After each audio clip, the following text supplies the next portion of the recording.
안녕하세요. 오늘 삶을 배우는 독서 허생전 두 번째 시간입니다.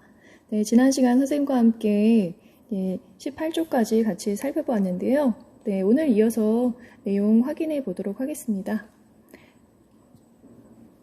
자, 먼저 18조 아래 부분에 허생은 왜 과일과 말총을 모두 골라 사들였을까? 라고 일기중 활동 문제가 있었죠? 네. 자, 같이 정리 한번 해볼까요? 네.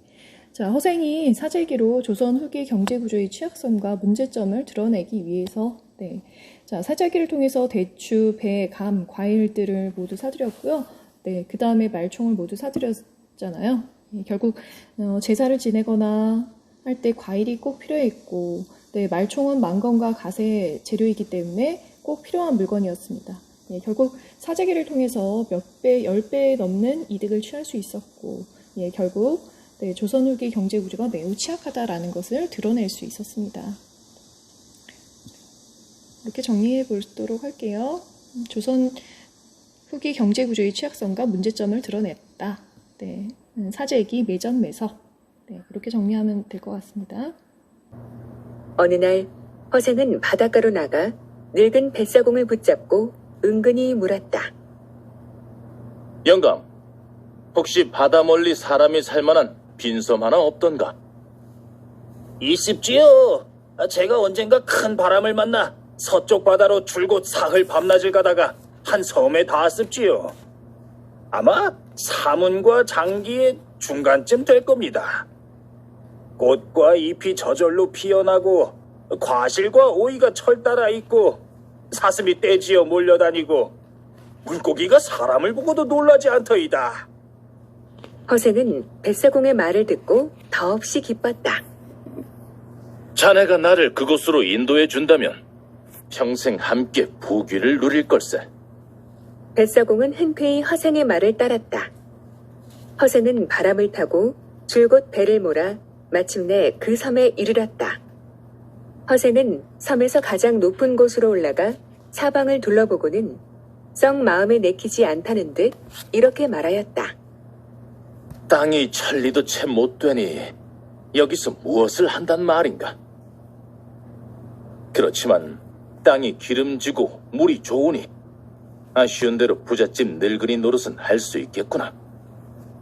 텅 빈 섬에 사람이라고는 하나도 없는데 대체 누구와 더불어 산단 말씀이요? 뱃사공이 고개를 갸웃거리며 물었다. 덕이 있으면 사람이야 저절로 모이게 마련이지. 덕 없는 것이 두렵지 사람 없는 것이야 걱정할 게 있나? 이때 전라도 변산에는 떼도둑이 1000명씩이나 우글거리고 있었다. 나라에서는 각 지방에서 군사를 뽑아 올려 도둑을 잡으려고 무진 애를 썼지만 속수무책이었다.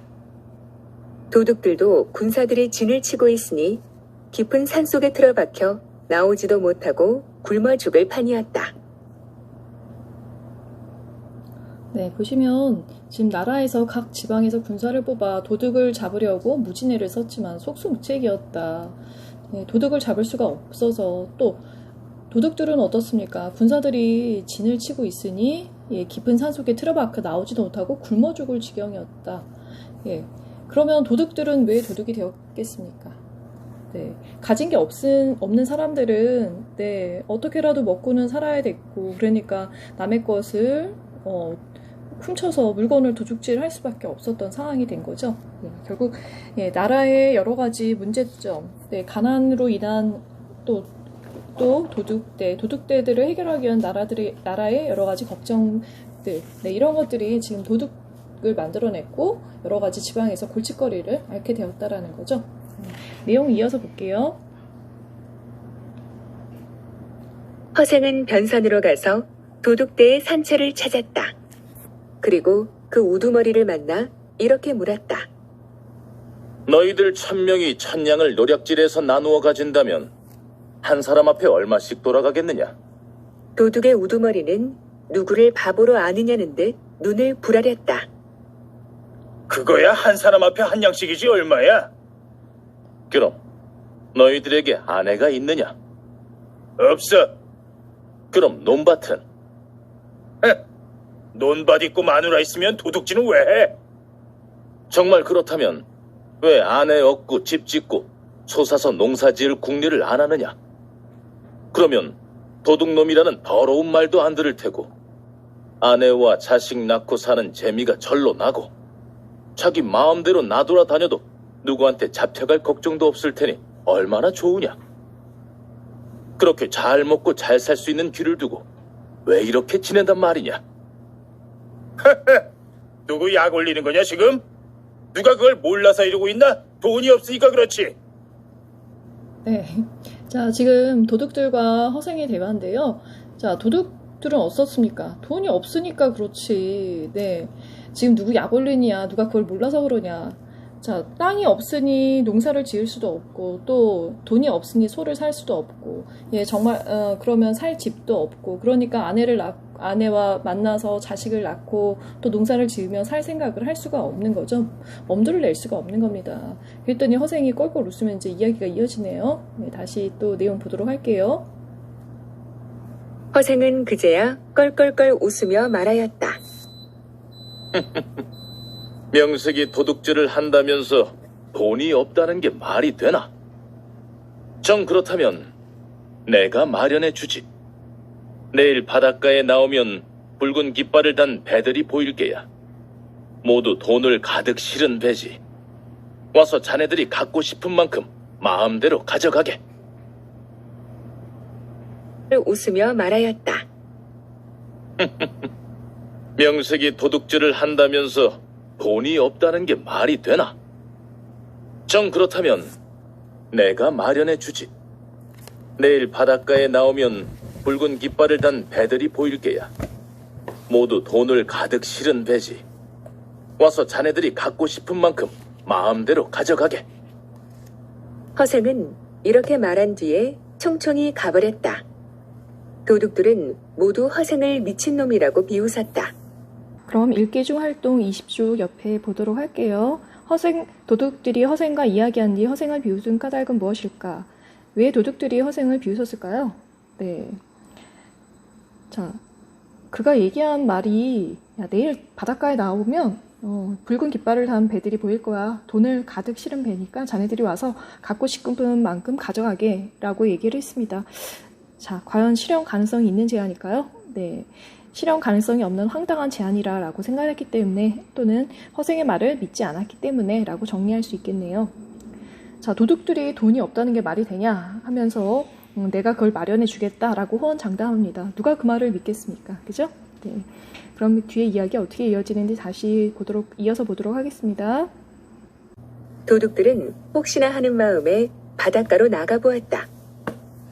그런데 이게 웬일인가? 과연 붉은 깃발을 높이 올린 배가 여러 척 떠있고 배 위에서는 허생이 돈 30만 냥을 싣고 기다리고 있는 것이 아닌가. 도둑들은 놀라 뒤로 자빠질 지경이었다. 도둑들은 허생이 보통 사람이 아니라 생각하고 모두 넙죽넙죽 바닥에 엎드려 절을 하였다. 그저 장군님의 분부대로 따르겠습니다. 그래. 어디 너희들이 짊어질 수 있는 만큼 짊어지고 가보아라. 허생의 말이 떨어지기 무섭게 도둑들은 돈자루로 달려들었다. 그러나 마음뿐이지 기운깨나 쓴다는 놈들도 100냥을 다 짊어지지 못하였다.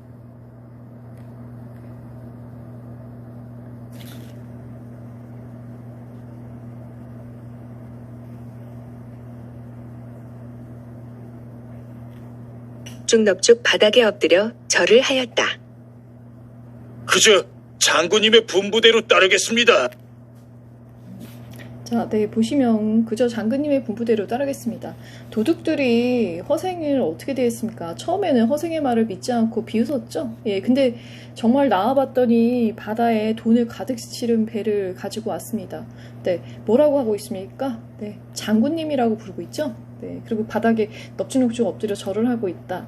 예, 돈을 준다는데, 저 사람 정말 보통 사람이 아니구나, 라고 생각을 한 것이죠. 예. 자, 이 이야기 어떻게 이어지는지 뒤에 또 보도록 할게요.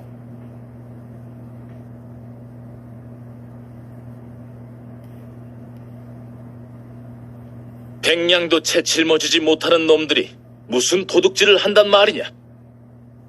그렇다고 이제 와서 평민으로 돌아가려 해도 너희들 이름이 이미 도둑 명부에 올라 있으니 어쩔 도리가 없구나. 오히려 잘 되었다.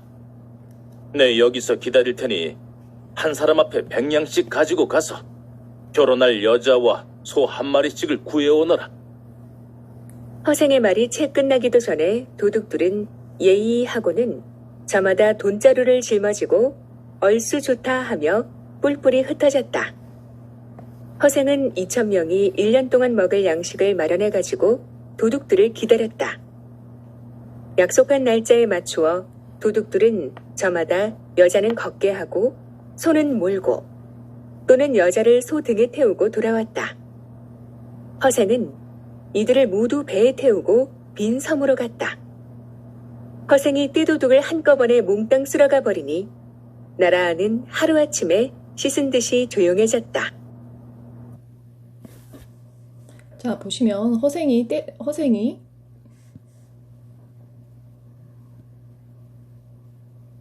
조용해졌다.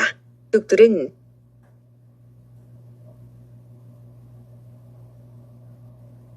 조용해졌다. 네. 내용 보시면 허생이 도둑을 한꺼번에 몽땅 쓸어가 보니 나라는 하루아침에 조용해졌다. 자, 나라의 걱정이 무엇이었습니까? 도둑대가 많아서 걱정이었어. 도둑들 다 소탕할 수도 없고 골칫거리를 앓고 있었는데 허생이 도둑들을 데리고 다 어디로? 빈 섬으로 데리고 가게 됐죠. 도둑 해결에 속수무책인 나라의 위기를 이 허생이 해결을 했습니다. 한 번에. 자, 이거는 뒤에 다시 또 정리하도록 할게요. 허생과 함께 섬에 들어간 사람들은 저마다 나무를 베어 집을 짓고 배를 엮어 울타리를 세웠다. 빈 섬에 금세 큰 마을이 생겨난 것이다. 기름진 땅에 논밭을 일구고 씨를 뿌리니 온갖 곡식이 잘 자라서 김을 매지 않아도 한 줄기의 열매가 9 이삭씩 달렸다. 곡식을 거두어서는 3년 동안 먹을 양식을 저장하고 나머지는 모두 배에 싣고 장기도로 가서 팔았다. 장기도는 일본의 영토인데 때마침 흉년이 든 참이라 가지고 간 양식을 모두 팔고 은 100만 냥을 벌어가지고 돌아왔다. 이제야 뭘 좀 해본 것 같구나. 허생은 가슴을 내밀어 숨을 크게 내쉬고는 섬에 사는 남녀 2,000명을 모두 한자리에 모이게 하였다. 내가 처음 너희들과 함께 이 섬에 들어올 때에는 먼저 부자가 되게 한 다음 문자도 새로 만들고 의관도 새로이 정하려 하였다. 그러나 땅은 좁고 내 덕 또한 부족하니 나는 이제 여기를 떠나련다. 너희들은 아이를 낳거든 오른손으로 숟가락을 잡도록 가르치고 또 하루라도 먼저 태어난 사람이 먼저 음식을 먹도록 양보하게 하여라. 그러고는 자기가 타고 갈 배 한 척만 남겨두고 나머지 배는 모두 불살라버렸다. 잠깐만 정리해 보도록 할게요. 자, 허생이 처음에 들어올 때는 어떻게 하려고 했다?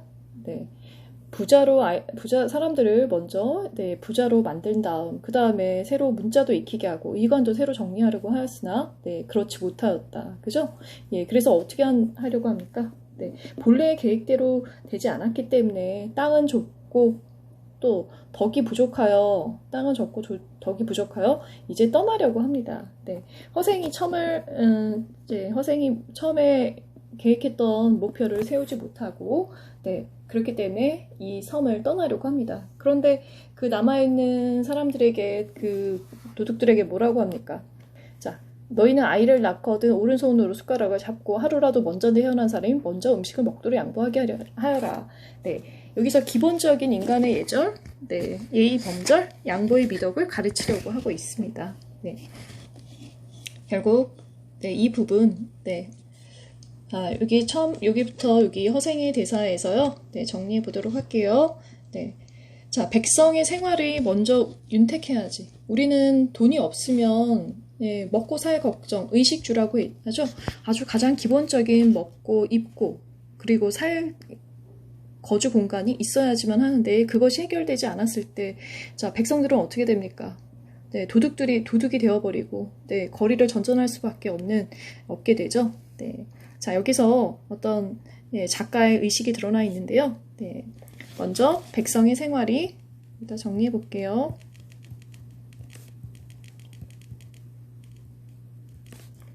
좀 풍요로워야지, 윤택해져야 그 다음에 뭐를 할 수 있을까요? 네, 올바른 의식을 자로잡을 수 있겠죠? 올바른 의식을 세울 수 있음. 네, 이렇게 정리해 보고요. 결국 이런 걸 무엇이라고 정리할 수 있을까요? 네, 이거는 작가가 이야기하고자 한 실학사상입니다. 네, 실학사상. 네, 허생전의 작가인 박지원, 연암 박지원 선생은 실학파, 북학파라고 했죠? 네, 실학주의 사상을 이야기했습니다. 먼저 우리가 먹고 살고 그런 걱정이 없어야지 그 다음에 올바른 의식도 심을 수 있고 그래야지만 나라가 좀 더 윤택하고 잘 경영이 될 수 있겠죠? 네, 여긴 작가의 의도가 드러난 부분이다 볼 수 있겠네요. 자, 그 다음에 그 21쪽의 아랫부분의 문제 같이 또 풀어보도록 할게요. 허생은 왜 배를 모두 불태워버렸을까? 자, 허생이 자기가 타고 갈 배 한 척만 남겨두고 나머지 배는 모두 불태워버렸다. 왜 그랬을까요? 네. 자, 이 빈섬에 자, 도둑들을 데리고 들어왔습니다. 그 많은 도둑들을 데리고 들어왔는데 그 도둑들을 부자로 만들어주고 아내를 데리고 오고 그 다음에 소를 사서 논밭을 일구고 그 다음에 자식을 낳고 살 수 있게 해주었어요. 예, 근데 이 사람들이 돈이 많아지면 어떨까요? 네, 밖으로 또 나가고 싶을 생각이 또 있을 수 있습니다. 그래서 자, 배가 있다면 이동할 수 있고, 그죠? 왕래를 할 수가 있겠죠? 다른 지역과. 근데 외부와의 왕래가 재앙의 근원이 된다라고 생각했기 때문에 자, 이 당시 조선시대에 북한의 중국의 청나라의 문물을 배워서 익히자라고 주장했던 박지원이지만, 네, 우리가 그 흥선대원군 때 정책을 보시면 어때요? 쇄국 정책이라고 해서 나라 밖에 문물을 받아들이지 않고 그냥 꼭꼭 걸어 잠그게 되죠. 예, 근데 결국 이제 외부와의 거래가 재앙의 근원이 될 수 있다는 인식이 여기 반영되어 있다라고 볼 수 있겠죠. 그래서 섬을 나오거나 들어오는 사람이 없도록 막기 위해서 배를 불태워버렸다라고 했습니다. 밖에 외부의 사상이 들어온다면 좋은 것도 있지만 또 나쁜 영향도 미칠 수 있기 때문이라고 볼 수 있을 것 같습니다. 네, 정리되셨나요? 22쪽 같이 보도록 할게요. 가지 않으면 오는 사람도 없겠지. 그리고 은 100만 냥 중 50만 냥도 바닷속에 던져버렸다. 바다가 마르면 주워갈 사람이 있겠지. 100만 냥이면 조선 땅 안에서도 다 써먹을 수 없는데 하물며 이 조그만 섬에서 어디에 쓰랴. 마지막으로 그를 아는 사람들을 골라 모조리 배에 태우고 함께 조선으로 돌아왔다. 그리란 모름지기 재앙의 근원이야. 이 섬에서 재앙의 뿌리를 없애버려야지. 허생의 재물과 지식에 관한 허생의 생각을 정리해 보도록 하겠습니다. 허생 많은 재산을 불려 모았지만 그 중에서 100만 냥 중에서 50만 냥은 바닷속에 버렸습니다. 왜 재물을 바다에 버렸을까요? 저희 같은 생각으로는 돈을 싫어하는 사람이 있겠습니까? 예, 돈 좋죠. 근데 그 재물이 지나치게 또 많을 경우에는 어떨까요? 네, 경제적으로 부유하게 되면 또 다른 어떤 다툼이나 여러 가지 그로 인한 불화가 생길 수 있겠죠. 재물이 지나치게 많아도 어떤 사회적인 혼란을 줄 수 있을 것이라는 생각. 네, 그러한 것 때문에 은 100만 냥 중 50만 냥 남은 것을 바닷속에 던져버리게 되죠. 네. 자, 기본적인 사람의 의식으로는 좀 이해가 되지 않는 부분이기도 합니다. 그죠? 네. 그다음 빈섬을 나올 때 허생이 글을 좀 아는 사람들은 배에 태워서 함께 조선으로 나왔습니다. 왜 그랬을까요? 네. 그 부분도 정리를 했었는데요. 네. 먼저 지식이 있고 학식이 있는 사람들은 어떨까요? 네. 뭔가 배려심이 있고 뭔가 인덕이 있고 인품이 있잖아요. 예, 그래서 인간이 가장 지켜야 될 기본적인 덕목을 지켜야 되고 그것만이 필요하지 그 외에 지식이나 학문은 재앙의 근원이다라고 생각했기 때문에 라고 정리해 보도록 할게요. 허생은 조선에 돌아오자마자 남은 50만 냥을 가지고 나라 안을 두루 돌아다니며 가난하고 의지할 곳 없는 사람들을 도와주었다. 그러고도 10만 냥이나 남았다. 이 돈으로 변부자한테 빌린 돈을 갚아야겠다. 허생은 참으로 오랜만에 변부자를 찾아갔다. 나를 알아보시겠소? 변부자는 허생의 얼굴을 찬찬히 살펴보더니 말하였다. 자네 얼굴빛이 전보다 조금도 나아진 것이 없으니 만냥을 고스란히 잃은 모양이군. 허생은 껄껄껄 웃었다. 재물 때문에 얼굴빛이 달라지는 것은 그대 같은 장사치들이나 하는 일이오. 돈 만냥이 어찌 돌을 살찌울 수 있겠소? 그리고 선뜻 10만 냥을 변부자 앞에 내놓으며 말하였다. 내가 한때 굶주림을 견디지 못하여 그 일기를 끝내지 못하고 그대에게 만냥을 빌린 것이 부끄러울 뿐이오. 변부자는 깜짝 놀라 일어나서 절을 하며 10만 냥을 사양하였다. 그리고 그때 빌려준 돈에다 10분의 1의 이자만 덧붙여서 받겠다고 하였다. 그러자 허생은 화를 벌컥 내며 그대가 어찌 나를 장사치 취급한단 말인가? 하고는 소매를 획 뿌리치고 가버렸다. 네, 23초까지 보셨나요? 네, 허생이 오랜만에 조선으로 나왔고 그리고 변부자를 찾아가서 50만 냥을 가지고 나라에 두루두루 돌아다니면서 가난하고 의지할 곳 있는 사람들을 도와주기도 했고 그러고도 10만 냥이나 남았다라고 했습니다. 그래서 그 돈을 가지고 변부자에게 빌린 돈을 갚으러 갔습니다. 자, 10만 냥을 내놓았더니 변부자가 어땠나요? 예, 깜짝 놀라면서 절을 하며 10만 냥을 사양하고 돈에 자기는 빌려준 돈에다 10분의 1의 이자만 받겠다 그랬더니 허생이 벼룩 화를 냈다고 했습니다. 예, 23쪽 일개중 활동 같이 보도록 할게요.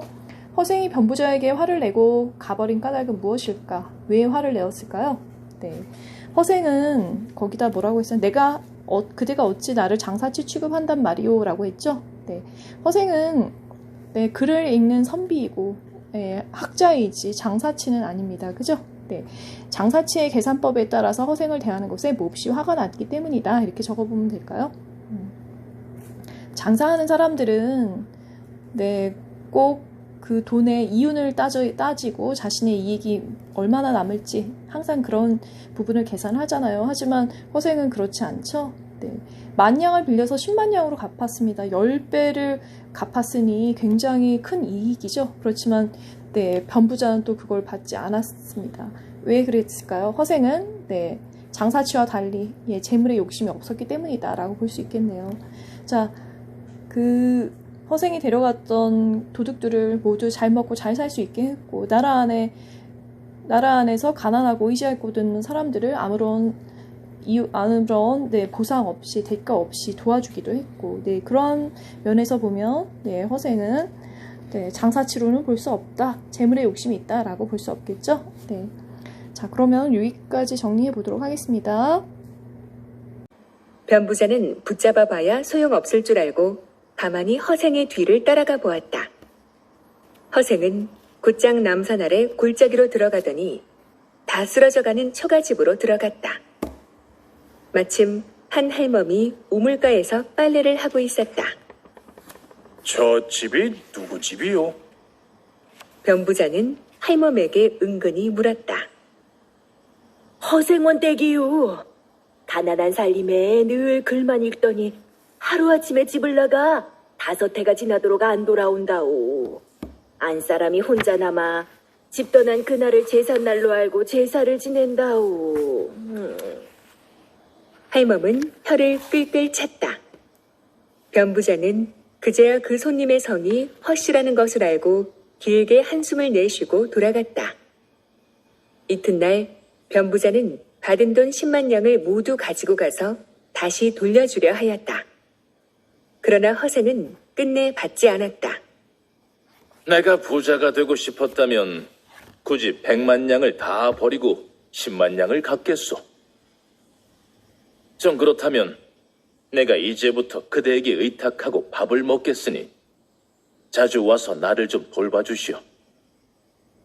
그저 식구 수만큼 양식과 옷을 데워주면 그만이오. 그 이상의 헛된 재물을 가지고 부질없이 마음을 괴롭히고 싶지 않소. 변부자가 가진 말로 허생을 설득하여 보았으나 허생은 끝끝내 듣지 않았다. 변부자는 그때부터 허생의 집에 양식이나 옷이 떨어질 때가 되면 몸소 찾아가 도와주었다. 허생은 언제나 그것을 기쁘게 받아들였다. 그렇지만 조금이라도 많이 가지고 가면 금방 좋지 않은 기색을 내보였다. 어째서 나한테 재앙을 떠안기려 하는 것이오? 그러나 변부자가 술병이라도 들고 가는 날이면 더욱 반가워하며 서로 잔을 주고받으며 취하도록 마셨다. 그리고 변부자는 그때부터 허생을 돌봐주기 시작했습니다. 허생의 집에 양식이나 옷이 떨어질 때마다 가서 도와주게 되었고, 허생은 언제나 그를 반갑게 맞이했다 그랬습니다. 근데 자 보시면 여기 조금이라도 많이 가지고 가면 금방 좋지 않은 기색을 내보였다. 어째서 나한테 재앙을 떠넘기려고 하는 것이오. 허생은 많은 돈을 가지고 있는 것을 재앙이라고 했습니다. 돈이 많으면 분란을 일으키고 그게 재앙을 가져올 수 있다라고 생각했습니다. 가진 것을 만족하는 삶, 우리 이런 걸 뭐라고 하죠? 자신이 가진 것에 만족하며 분수에 맞게 사는 삶, 이런 걸 안분지족이라고 하거든요. 한번 메모해 볼게요. 안분지족. 자신이 가진 것에 만족하며 사는 삶. 이렇게 정리해 보도록 할게요. 자, 결국 허생은 적당한 생계를 유지할 정도로의 재산은 필수지만 그 이상의 재물은 필요 없다라는 어떤 그러한 사상을 몸소 보여주고, 그러한 그 허생의 신념이 그대로 드러나는 부분이죠. 내용 또 이어서 보도록 하겠습니다. 몇 해를 이렇게 지내는 사이에 두 사람의 정은 날로 두터워져 갔다. 어느 날 변부자가 내내 궁금해하던 것을 조용히 물었다. 5해 동안에 어떻게 100만 양을 벌었소? 그건 어려운 일이 아니오.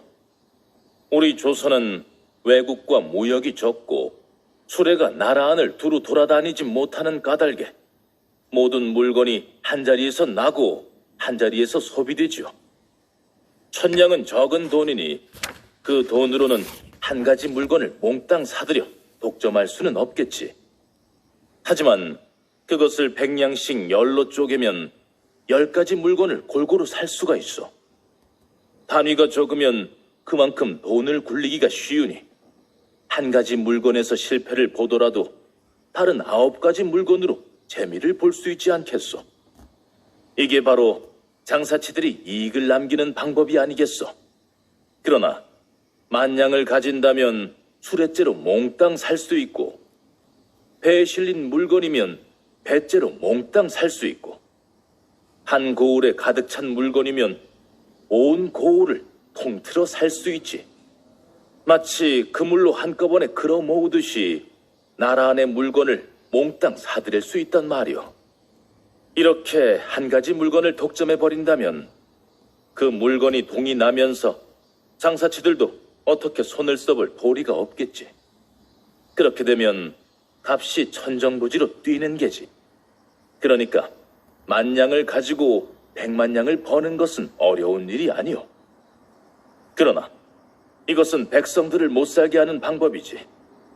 만약 나란 일을 맡은 사람들이 이 방법을 쓴다면 나라는 곧 망하고 말 것이오. 돈과 사재기에 관한 허생의 인식과 태도 정리해 보도록 할게요. 자, 허생은 돈에 대해서는 어떤 생각을 가지고 있었나요? 생계를 위해서 꼭 필요하지만 적당해야 한다. 자, 좀 더 과한 재물은 재앙에 지나지 않는다. 헛된 재물은 마음을 어접히게 하게 되고, 그러면 또 그것이 화를 불러일으킬 수 있다라는 거지, 있다라는 의식입니다. 그래서 몸소 어떤 검소한 삶, 재물은 살아가는데 최소한의 것만 필요한다. 안본지족을 실천하는 삶을 몸소 보여주었습니다. 또한 그 변부자가 어떻게 해서 그동안 그렇게 많은 돈을 벌었느냐라고 물었을 때 허생이 거기에 대해서 쉽게 대답을 해주죠. 사재기에 대한 태도. 자, 우리 매전매석이라고 볼 수 있는데요. 자, 조선시대에는 어떻습니까? 지금처럼 유통구조나 통신체제가 발달하지 않았기 때문에 물건을 살려면 한 자리에서 나는 것, 그러니까 자급자족이 가능했던 것인데요. 그래서 모든 물건이 한 자리에서 나고 한 자리에서 소비되는 그 조선의 어떤 경제 체제에 취약한 경제 구조 때문에 큰 돈을 모을 수 있었다라는 겁니다. 자, 취약한 경제 체제.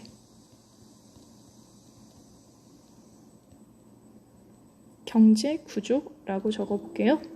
취약한 경제 구조 때문에 큰 돈을 모을 수 있었는데요. 그러면 하나의 물건을 가지고 큰 돈으로 하나의 물건을 몽땅 가지고 독점을 한다면 자, 그것이 필요한 그 백성들은 어떻게 되겠습니까? 그보다 훨씬 더 비싼 10배의 값을 주고라도 다시 살 수밖에 없는. 그래서 이러한 방법은 백성들을 못 살게 구는 방법이다. 그리고 끝부분에 있었죠. 만약 나라 일을 맡은 사람들이 이 방법을 쓴다면 나라는 곧 망하고 말 것이다. 그럼 나라를 경영하는 경영자, 최고 지도자들은 이러한 방법을 쓰면 안 된다라는 걸 알고 있었다는 겁니다. 사재기로 인해서 돈을 버는 것은 당장 큰 돈을 벌 수 있지만 그런 것은 좋지 못한 방법이다. 백성들을 괴롭힐 뿐이다. 그리고 나라를 망하게 하는 지름길이라는 것을 가지고 있었습니다. 그러한 인식이 있었다는 것을 엿볼 수 있죠. 이어서 내용 보도록 하겠습니다. 변부자는 가만히 다 듣고 나서 다시 물었다. 그럼 어떻게 내가 만냥을 선뜻 내어줄 거라고 생각했어? 허생은 대답하였다. 그거야 하늘의 뜻에 달린 것이지. 내가 어떻게 미리 알 수 있었겠어? 내 짐작으로 내 재주가 100만 양을 모을 수 있다고 생각은 했지만 일이 이루어지고 말고를 어찌 내 맘대로 할 수 있겠어. 그대가 내게 10,000,000을 내어준 것도 내가 그 돈을 받아서 100만 양을 번 것도 결국 하늘의 뜻에 달린 것이 아니겠소. 그러니 내 말을 들어준 그대는 복이 있는 사람이요. 더욱더 큰 부자가 되라는 하늘의 뜻이지. 만약 내가 이 일을 사사로이 했다면 일이 어떻게 되었을지 어찌 알겠소. 자, 허생의 말에서 허생의 세계관을 엿볼 수 있는데요. 하늘의 뜻이 달린 것이지 어떻게 내가 미리 알 수 있었겠소. 허생은 자신의 재주가 100만 양을 모을 수 있다고 생각을 했지만 그게 될지 안 될지는 자신이 정할 수 없는 것이다. 그죠? 그리고 그대가 10,000,000을 내어준 것도 내가 또 100만 양을 번 것도 결국 다 하늘의 뜻에 달린 것이다. 자, 여기서 허생의 운명론적 세계관을 엿볼 수 있다. 이렇게 정리해 볼게요.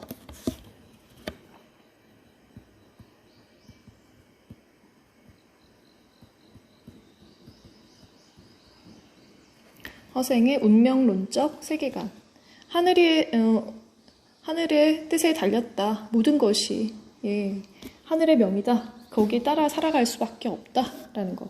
변부자는 허생의 말을 듣고 참으로 감탄하지 않을 수 없었다. 자기 같은 장사치들은 도저히 상상도 못할 배포요 도량이었다. 변부자는 허생 같은 선비가 초야에 묻혀 있는 것이 안타까웠다. 바야흐로 지금 사대부들은 남한산성의 치욕을 씻으려 하고 있어. 지금이야말로 지혜로운 선비가 팔뚝을 걷어붙이고 나설 때가 아니요. 그런 재주를 가지고 어째서 괴롭게 파묻혀 지낸단 말이요. 아하, 예로부터 묻혀 지낸 사람이 어디 한둘이요. 지금도 신기하고 뛰어난 재주를 가지고도 때를 만나지 못하여 산속과 바닷가에 묻혀 세월을 보내는 사람이 많지요. 그러니 오늘날 국정을 맡은 자들의 그릇을 알만하지 않소. 나는 장사에 재주가 있는 사람으로서 내가 번 돈이 국왕의 머리를 살 수 있는 만큼은 되었지요. 그러나 그것을 그냥 바닷속에 던져버리고 온 것은 마땅히 써먹을 데가 없기 때문이었소. 변부자는 허생의 말을 듣고는 길게 한숨을 쉬고 돌아갔다. 네, 허생은 뛰어난 재주를 가지고도 때를 만나지 못하여 또는 적절한 시기를 만나지 못해서 산속과 바닷가에 묻혀 세월을 보는 사람이 많았다 예로부터. 그러니 오늘날 국정을 맡은 자들의 그릇을 알만하지 않겠느냐. 오늘날 국정을 맡은 자들의 그릇이라는 것 결국 무엇입니까? 국정의 책임자들이 인재를 제대로 등용하지 못하는 것에 대해서 불만을 드러내는 것이죠. 거기 정리해 보겠습니다. 인재 등용을 제대로 하지 못하는 국정 책임자들을 직책.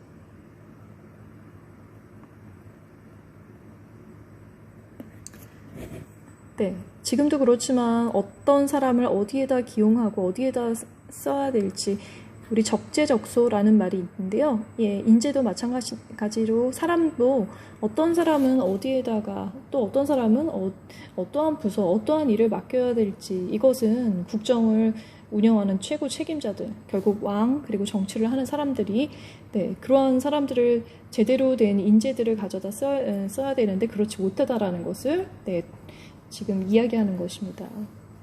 그리고 허생은 돈을 많이 벌었지만 그것을 그냥 바닷속에 던져버리고 온 것은 마땅히 써먹을 데가 없기 때문이라고 여겼다.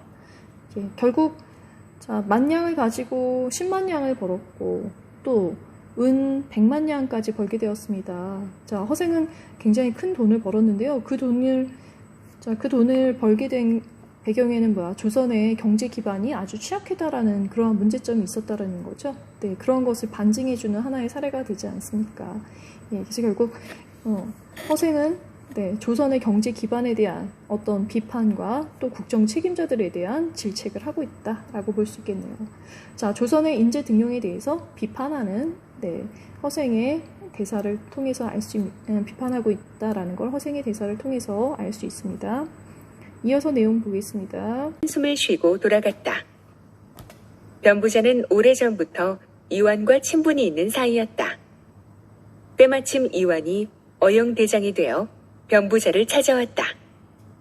혹시 백성들 중에 신기한 재주를 숨기고 있어서 함께 큰일을 해볼 만한 사람이 없던가?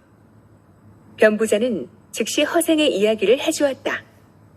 변부자의 말을 듣고 난 이 대장은 깜짝 놀라 물었다. 놀랍구나. 정말 그런 사람이 있단 말인가? 그래, 그 사람 이름이 뭐라고 하던가? 소인이 그 사람과 3년을 가까이 지냈는데 아직도 그 이름을 모르고 있습니다. 그냥 허시성을 가졌다는 것밖에 모릅니다. 그 사람 보통 사람이 아닌 게 틀림없네. 우리 한번 함께 가보세. 27쪽 두 번째 줄까지 우리 전개 부분 살펴보았습니다. 내용 정리하면요. 변부자에게 돈을 빌려 사재기로 큰 돈을 번 허생, 그리고 도둑을 빈섬으로 데리고 들어가 이상사회를 건설을 시도했다. 허생이 돈을 빌려서 큰 돈을 벌게 되었고, 그 다음에 도둑들을 빈섬으로 데리고 들어가 이상사회 건설을 시도했다. 그 다음 또 다시 조선으로 돌아온 허생은 어떻게 했습니까? 변부자와 친분을 맺고 또 이전부터 친분이 있던 변부자가 이완대장에게 허생을 인재로 추천하는 내용. 여기까지가 전개 부분입니다. 내용 정리 되셨나요? 이번 시간 여기서 마치겠습니다. 다음 시간에 위기 부분 이어서 가도록 하겠습니다. 수고 많으셨습니다.